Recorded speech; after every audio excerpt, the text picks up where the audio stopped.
महात्मा उपासक डॉक्टर सोहनराज तातेड़ पुनरुत्थान और आत्मविज्ञान के बाद अब ला रहे हैं सनातन सत्य, जैसी दृष्टि वैसी सृष्टि, कुदरत, कुदरती रचना एवं कुदरत के कानून से शाश्वत सुख की प्राप्ति। लॉगिन करें www.drsohanrajtater.com, YouTube channel doctor Sohanraj Tated, play store से डाउनलोड करें mobile app doctor Sohanraj Tated. चंदेषु निम्मलयरा आयचेषु अयं पयासैरा सागरवर गंभीरा सिद्धा सिद्धिं मम दिशन्तु, सिद्धा सिद्धिं मम दिशन्तु। हे मेरे भीतर विराजमान शुद्ध आत्मा भगवान और अभेद भाव से समस्त जीवों के भीतर विराज भगवत स्वरूप वही शुद्ध आत्मा भगवान मुझे ऐसी शक्ति दो, जागृति दो, आशीर्वाद दो कि मेरा राग द्वेष हर क्षण घटता रहे। मैं किसी के दोष नहीं देखूं, मैं किसी के प्रति अभिप्राय और ओपिनियन नहीं दूं, मेरे द्वारा किसी को दुख न हो। मुझे हर जन्म में मोक्ष के कर्म मिले, मुझे हर जन्म में ज्ञानी पुरुष सद्गुरु मिले, ऐसा आशीर्वाद जागृति दो।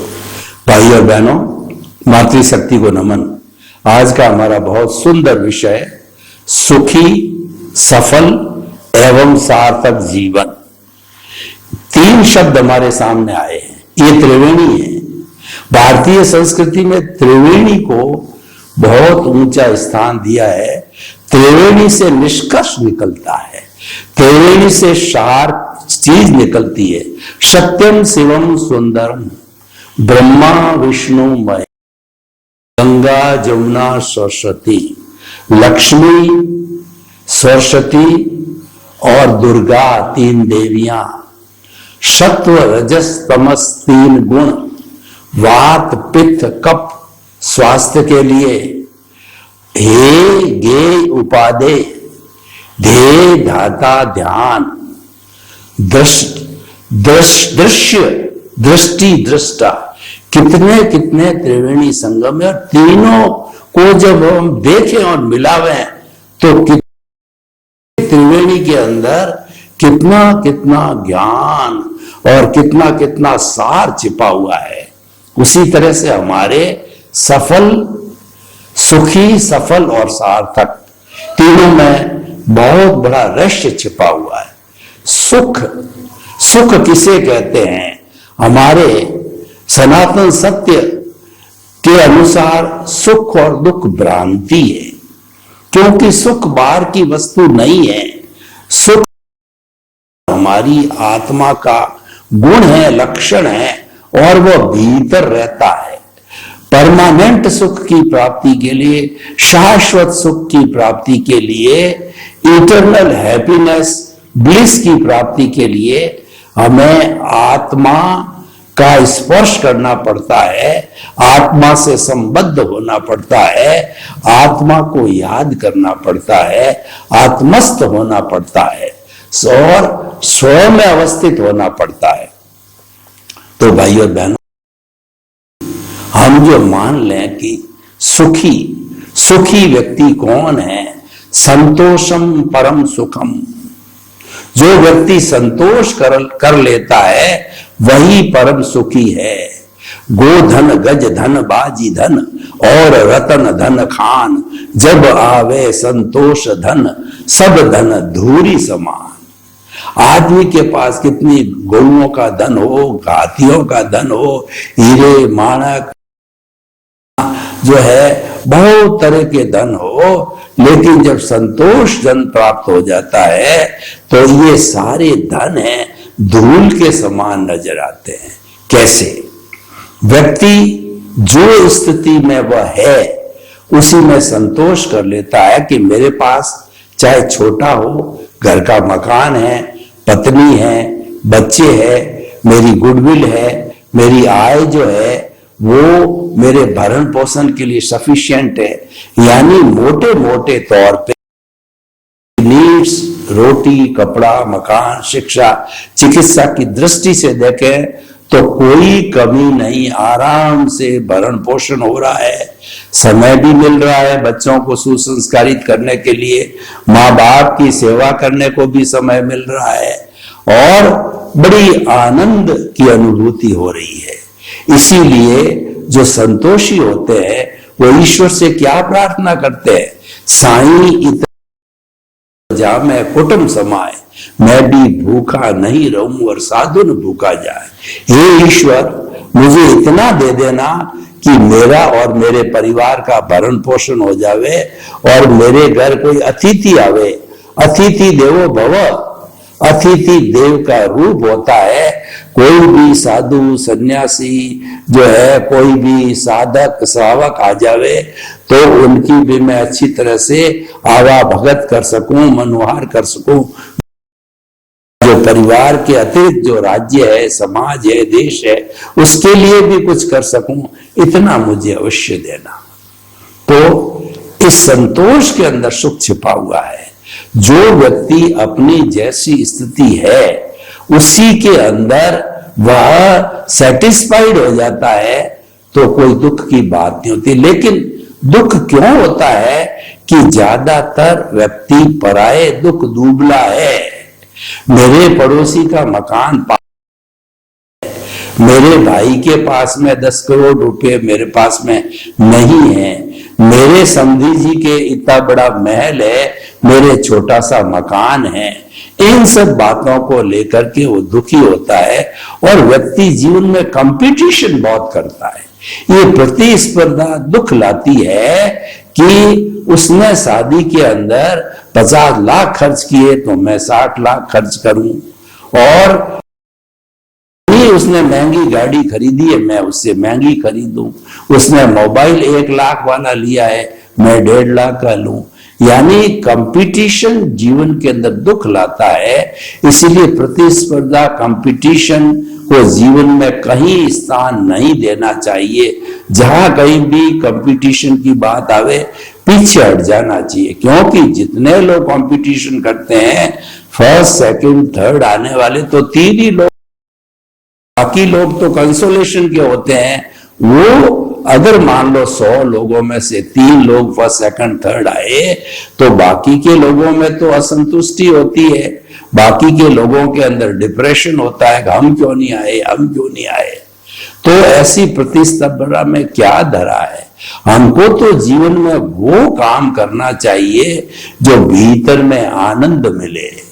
जो भीतर का सुख है वो सबसे बड़ा सुख है, और वह सुख तो हमारे भीतर आत्मा की कैरेक्टरिस्टिक है, आत्मा का गुण है, आत्मा का लक्षण है, आत्मा के साथ में एम्बेडेड है और गुण है। कभी भी गुण से अलग नहीं होता है। सुख हमारी आत्मा से कभी अलग नहीं होता है। तो सारी बात का क्या सारांश हुआ है कि हम आत्मस्थ हो गए, हम आत्मा के करीब रहे, अपने आप को शुद्ध आत्मा का अनुभव करें कि मन वचन काया से मुक्त। हर क्षण आप जो है, ये जो पुतला है वो मन वचन काया से बना हुआ है, इस पुतले से मुक्त रहो। क्योंकि इस पुतले के अंदर जो कुछ चलता है वो तो पिछले जन्म की फिल्म है। वो पिछले जन्म की मन वचन काया की बैटरियां इस जन्म के अंदर मन वचन काया के द्वारा ही डिस्चार्ज होती। इस शरीर का मोल है, ये शरीर पिछले जन्म के कर्म के भुगतान के लिए मिला है, और जब भुगतान संपन्न हुआ, यानी जब आयुष्य पूरा हुआ, तो इस मिट्टी को जला दिया जाता है। एक क्षण भी कोई घर में नहीं रखता है। फिर नया आयुष्य, नया शरीर और सारी नई विचारधारा हो जाती है। जन्म जन्मांतर से चला आ रहा है, चार्ज डिस्चार्ज चला आ रहा है। तो ये जो है, ये सुखी जीवन की बात। आप शाश्वत सुख को प्राप्त करना चाहते हो। अब मैं मुख्य बात पे आता हूं कि आप शाश्वत सुख को प्राप्त करना चाहते हो, आप सार्थकता को प्राप्त करना चाहते हो, तो आप जो है अपने स्वरूप की जानकारी करो। जो ही आप स्वरूप की जानकारी में मैं कौन हूं, मैं मन वचन काया से मुक्त ऐसा शुद्ध आत्मा हूं, ये बन करके, भेद विज्ञान करके, दृष्टि विज्ञान करके आपने जो है इसको समझना चालू किया, तो आप आत्मा के पाले में आ गए, आत्मा के करीब में आ गए, आत्मा केंद्र में आ गए। तो हम ये कहना चाहते हैं कि जीवन भर आत्मा को केंद्र में रखो, हर सोच के साथ में आत्मस्थ आत्मा का भला की बात सोचो कि मैं बोल रहा हूं उसमें मेरी आत्मा का हित है कि नहीं, मैं खाना खा रहा हूं उसमें आत्मा का हित है कि नहीं है, और जो है मैं चिंतन कर रहा हूं उसमें आत्मा का हित है कि नहीं। यानी 24 घंटे एक ही बात होनी चाहिए, आत्मा आत्मा आत्मा, वही केंद्र में होनी चाहिए। वो हम सार्थकता के जब बात आएगी तब कहेंगे। तो हमारे सुखी जीवन की हमने बात की है।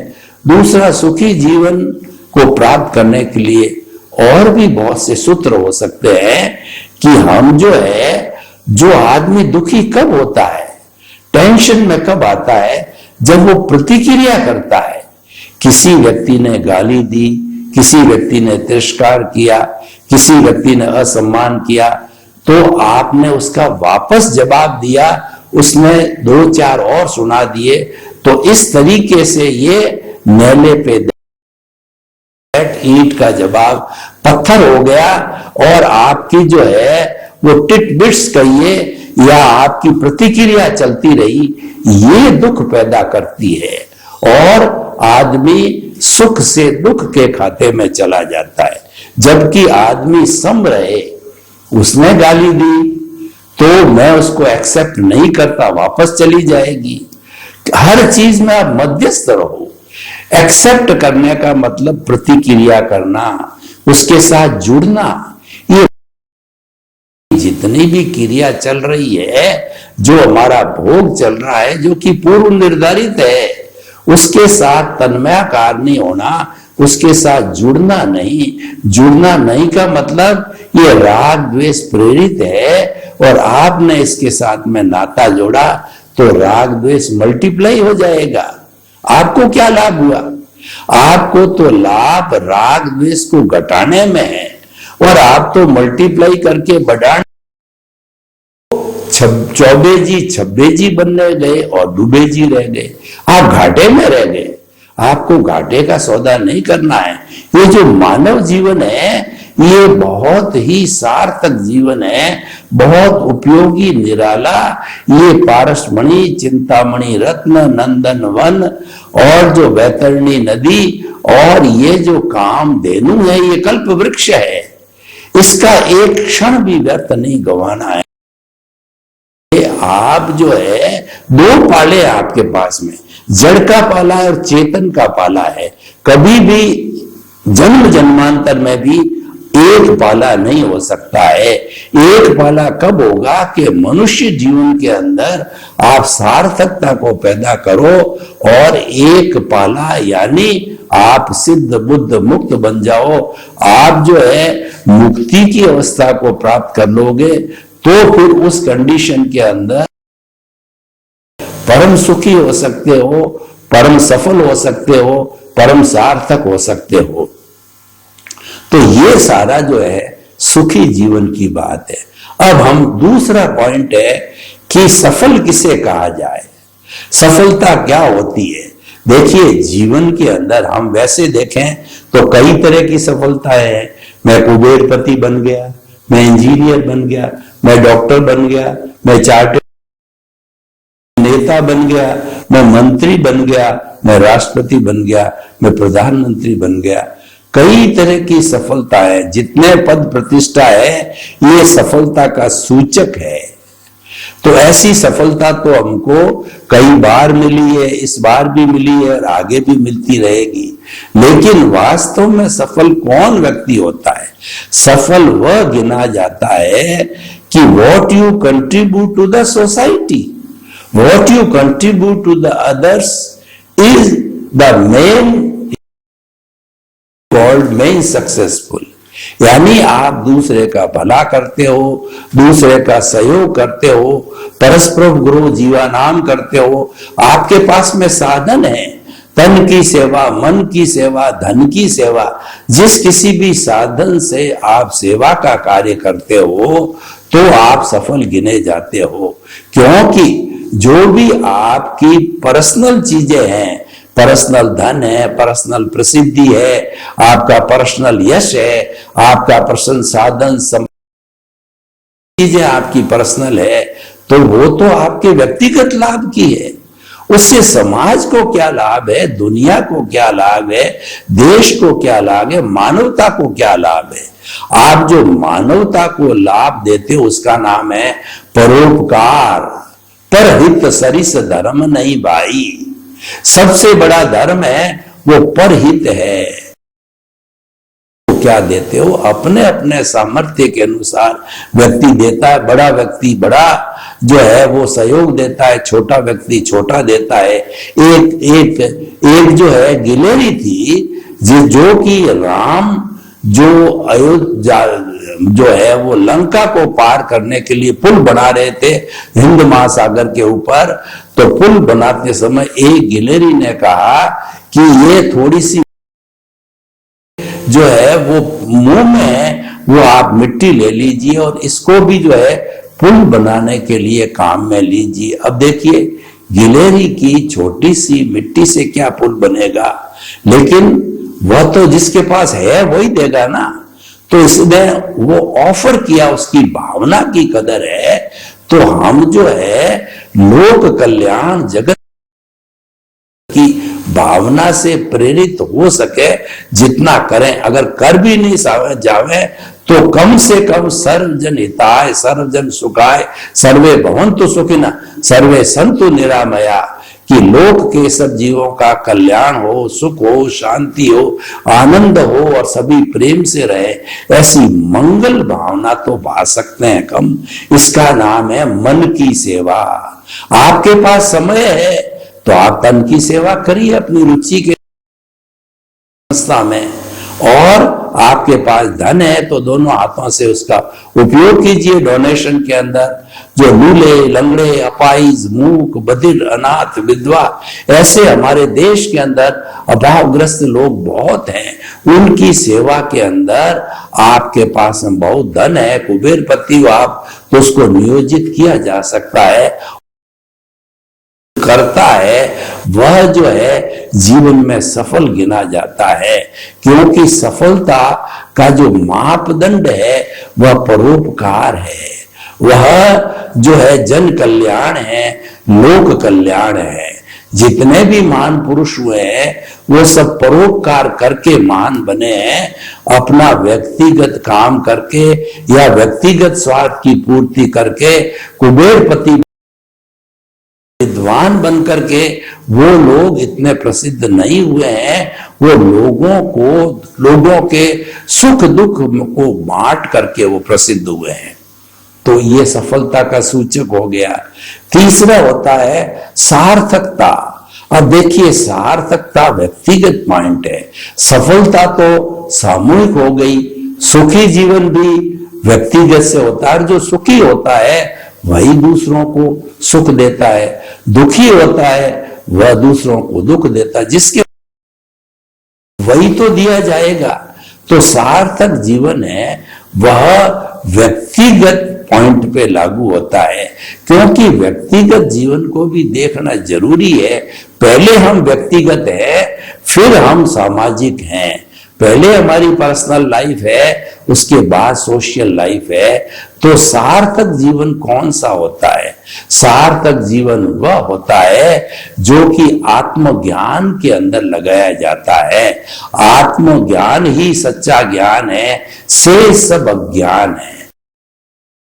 आप हृदयंगम और आत्मसात कर लेते हो तो आपका मनुष्य जीवन सार्थक हो जाता है, क्योंकि आत्मज्ञान को रखने वाला व्यक्ति राग द्वेष से दूर रहेगा। और जहां राग द्वेष नहीं है वहां पर कोई तरह का कष्ट नहीं हो सकता। दुनिया के अंदर जितनी भी बुराइयां आती है या बुरा नजरिया होता है वह सब राग द्वेष के कारण होता है। राग द्वेष एक अशुद्धि है। जब अशुद्धि है तब वो 24 कैरेट से 22 कैरेट, 20 कैरेट, 18 कैरेट का बन जाता है अशुद्धि के कारण।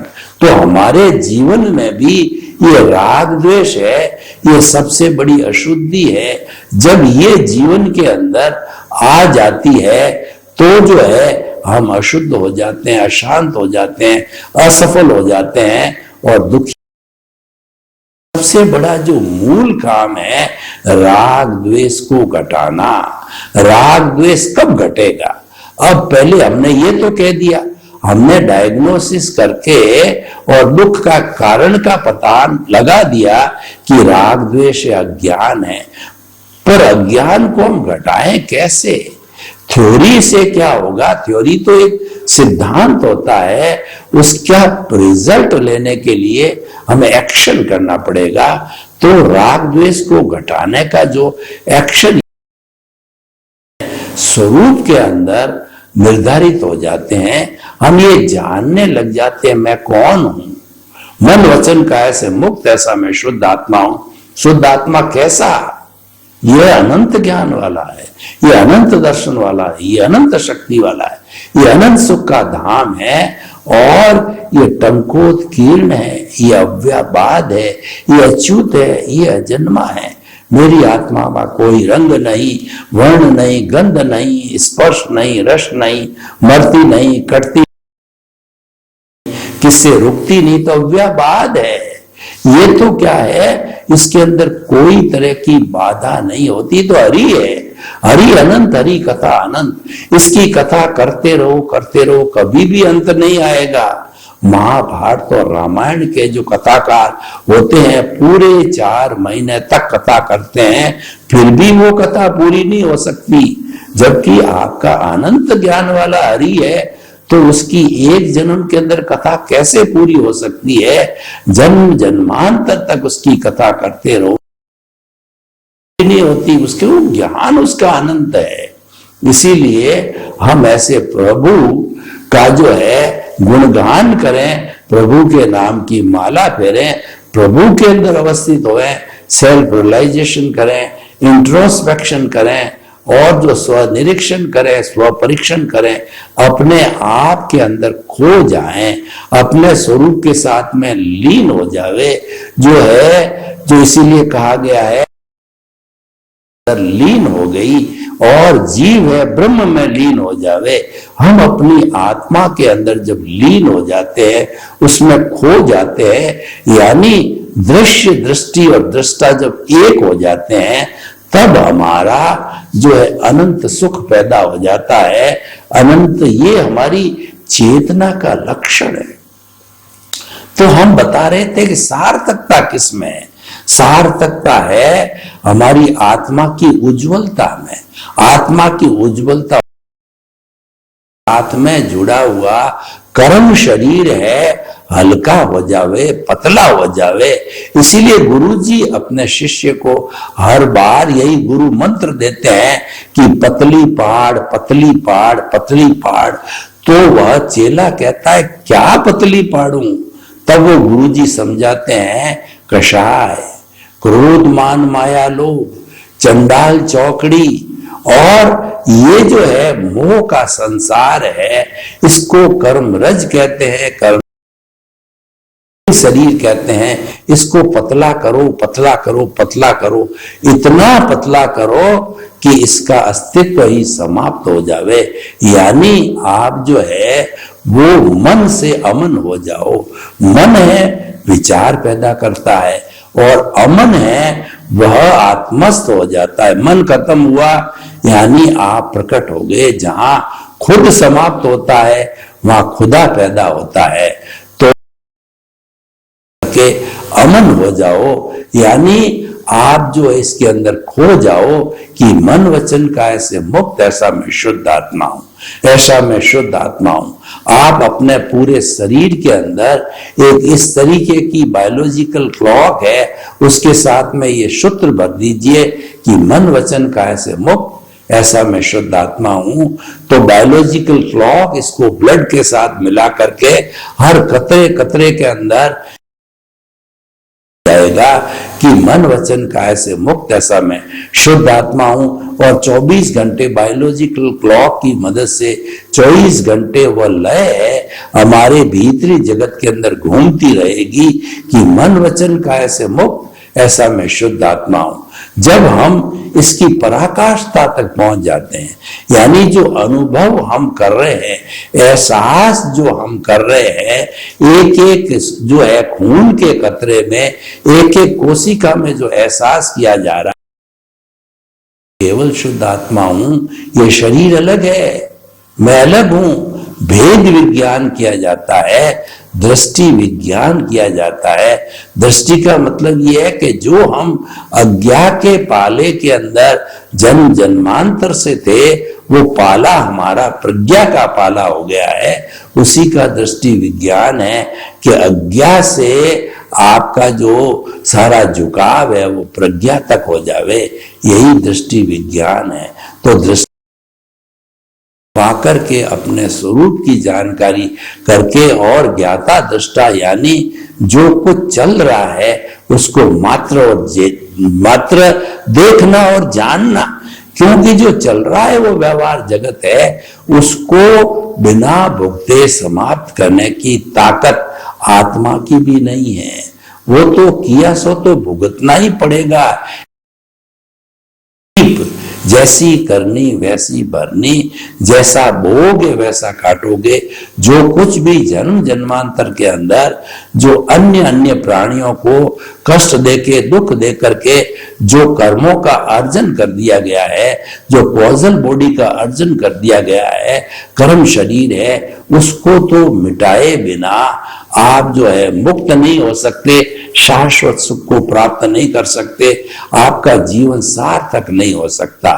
तो सार्थक कि हम अपने स्वभाव में रमण करें, अपने स्वरूप की जानकारी करें। स्वरूप में जानते रहेंगे तो हम कभी भी जो चल रहा है व्यवहार जगत, जो भुगतान चल रहा है, जो उदय प्रारब्ध चल रहा है, वह तो चलता ही रहेगा जब तक कि वह कार्बन शरीर जीरो नहीं होता है, उदय प्रारब्ध नहीं रुकता है। उदय प्रारब्ध के द्वारा ही कार्बन शरीर शून्य होता है। के बाद में तो हम 14वें गुण स्थान में पहुंच जाएंगे, जहां पर अ उ री ली ये इतना सा बोलने के साथ साथ के अंदर पहले जो है वो मन का जो है उत्सर्ग हुआ, फिर वचन का उत्सर्ग हुआ, और फिर 2/3 अवगाहना के साथ में काया का उत्सर्ग हुआ। ये तो रूपक के रूप में अवगाहना होती है और लो के साथ के अंदर स्थिर हो जाती है में जाकर के, और वहां पर सिद्ध बुद्ध और मुक्त बन जाते हैं। हमेशा हमेशा के लिए शाश्वत सुख को कहिए, ब्लिस को कहिए और परमानेंट सुख को कहिए, उसमें अवस्थित होकर के और पूरा आनंद के साथ के अंदर आत्मा अपने आप में स्थिर हो जाती है। तो हम आपको निष्कर्ष की भाषा में कहना चाहते हैं कि सुखी, सफल और सार्थक जीवन कौन सा है। हमने अलग अलग सूत्र बनाए तीनों को सफल, सार्थक और सुखी करने के लिए। इन सब सूत्रों को अपने जीवन में स्थान दीजिए और जीवन के अंदर हम स्थान दे करके और इनकी जो है प्राप्ति कर लेते हैं तो हमारा जीवन सुखी, सफल और सार्थक बन सकता है।